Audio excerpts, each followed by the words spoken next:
préfet, le président du tribunal, le président du conseil départemental, le président de l'association des maires et les 17 maires des 17 communes, le recteur, les directrices de l'ARS, la présidente du collectif, l'ensemble des présidents des associations membres ont signé cette charte de l'engagement à lutter collectivement et individuellement contre ces violences sexuelles, mais également l'ensemble des principaux et directeurs d'école et instituteurs et voilà, enfin tous ceux qui en tout cas ont bien voulu jouer le jeu, ils ont été très très nombreux donc en 2021.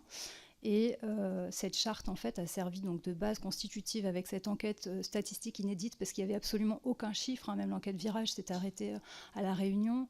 L'enquête CVS avait dit, mais c'était plus sur les violences faites aux femmes, mais quand même qui disait que les femmes à Mayotte étaient 4 fois plus victimes de violences sexuelles. On avait essayé de refaire une enquête donc professionnelle avec un échantillon représentatif par CSP qu'on avait mené avec l'Observatoire régional de la santé à Mayotte, qui n'a jamais vu le jour parce que faute de financement. Donc voilà, les acteurs doivent s'engager, ils l'ont fait, alors ils ont signé cette charte de manière simultanée et médiatisée. Le parquet nous a communiqué pendant 8 mois, on a demandé les chiffres aux institutions, mais on les a eus, ils ont joué le jeu, ils nous les ont donnés, donc 300 signalements annuels ou informations préoccupantes pour l'académie, 1000 pour la CRIP, et 157 procédures seulement pour le parquet, donc 15% des signalements, dont 40 seulement sont suivis.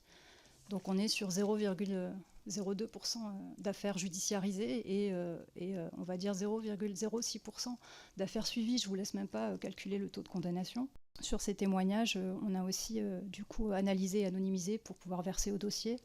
On retrouve l'âge médian des premières violences entre 6 et 12 ans.